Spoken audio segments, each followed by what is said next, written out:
guys, welcome back to the channel for We Talk Mental Health. My name is Karen and I am here today to talk to you about the very important difference between mental health and mental illness. There are two terms that are used oftentimes very ambiguously, but they mean very different things. And when we're not clear on the language of something, it can help feed into the stigma.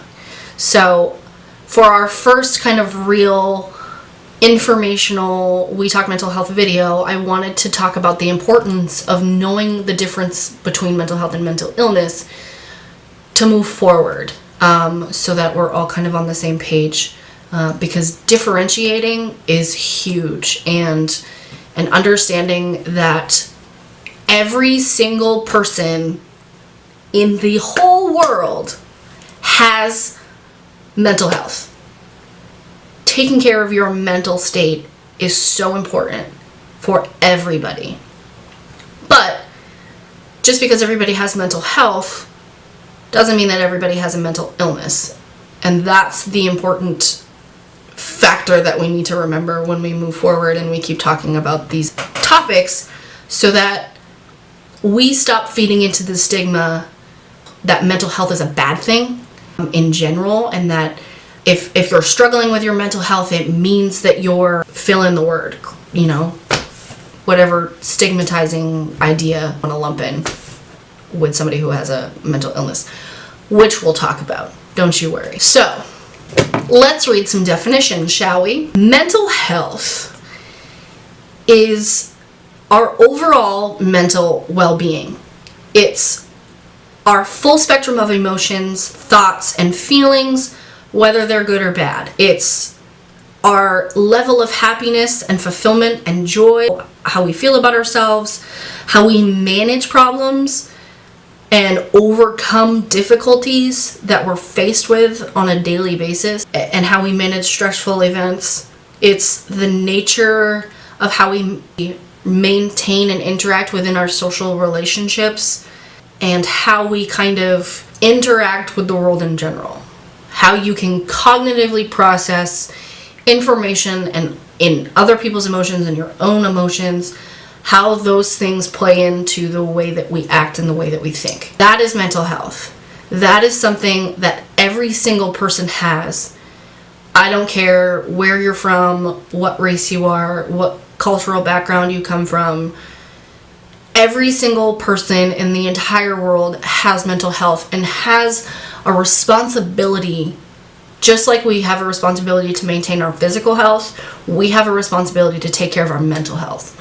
So sometimes that means taking breaks, using vacation time, disconnecting from social media, spending time with people over, sitting inside, and noticing your triggers and your symptoms that would indicate that your mental health is struggling, and knowing when to utilize self-care and put yourself first in order to remain at your baseline.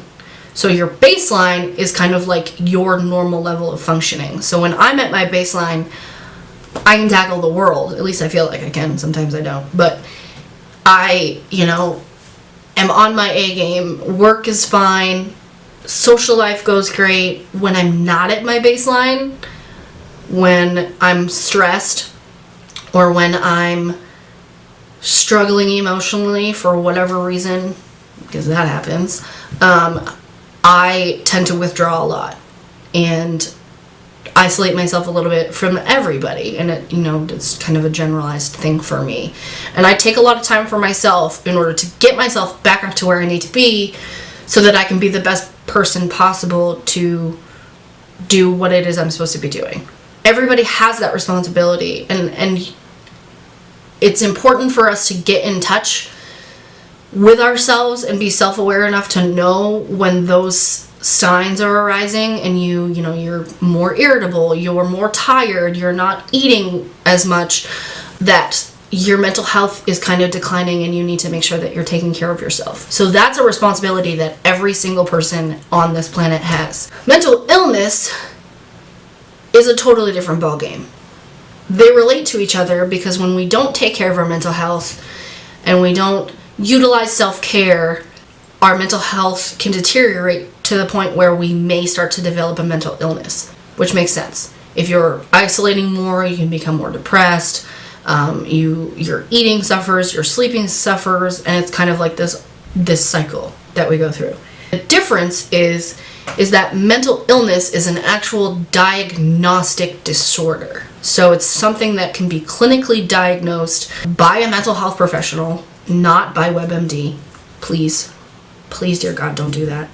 And it's defined specifically as a syndrome characterized by clinically significant disturbance in an individual's cognition, emotional regulation, or behavior that reflects a dysfunction in the psychological, biological, or developmental process underlying mental functioning. So mental illness is caused by a lot of different things.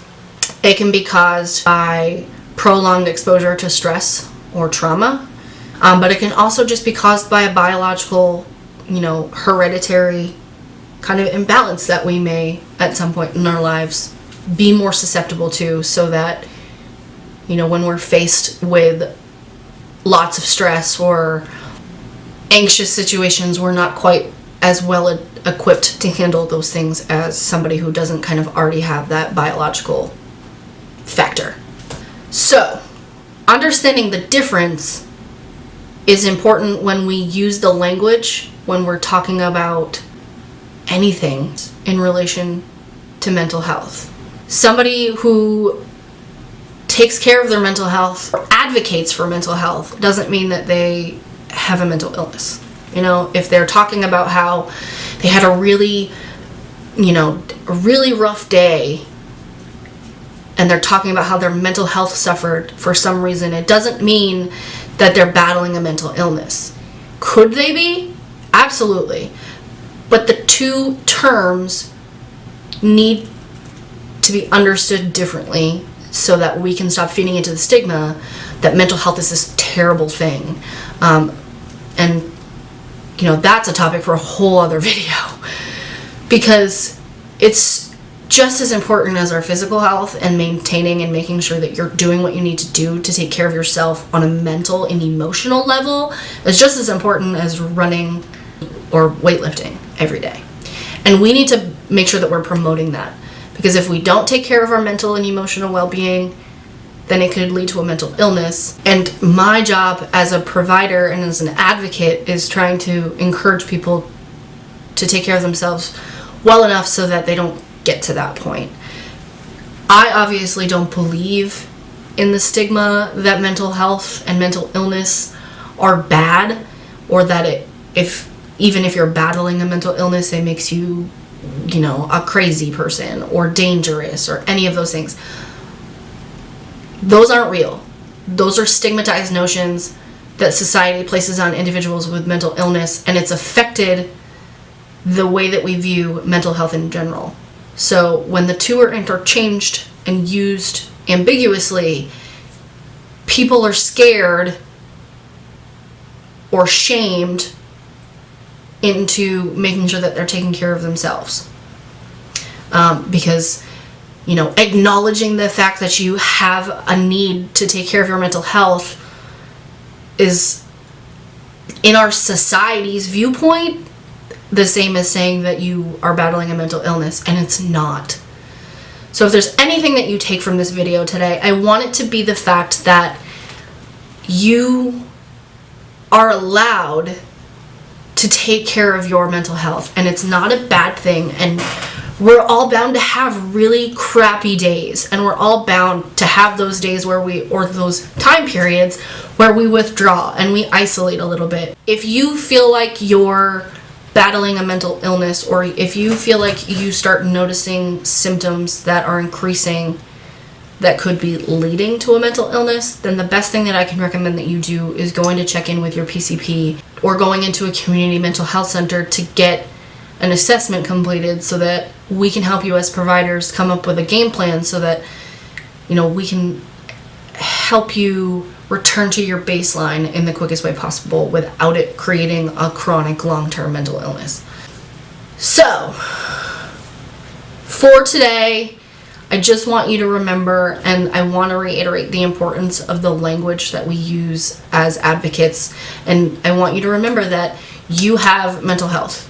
You have a need, a really important need, that you take care of your mental, emotional well-being so that you can stay at your normal or at your baseline, and you can handle the things that life throws at you with little interruptions to your daily functioning, the way that somebody who battles a mental illness might need a little bit extra help doing those things. So if you have any questions, the other thing that I wanted to just mention and remind you guys is that there's so much information at your fingertips, and learning about what the creditable resources are, like Psych Central or NAMI is a really good website to utilize as well.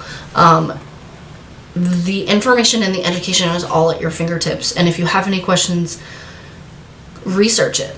If you think that you might be developing some sort of mental illness, don't self-diagnose yourself, but educate yourself to know kind of like what those warning signs are, so that if your mental health is deteriorating to the point where you might start to show signs and symptoms of a mental illness, you can get help and get treatment before it becomes chronic.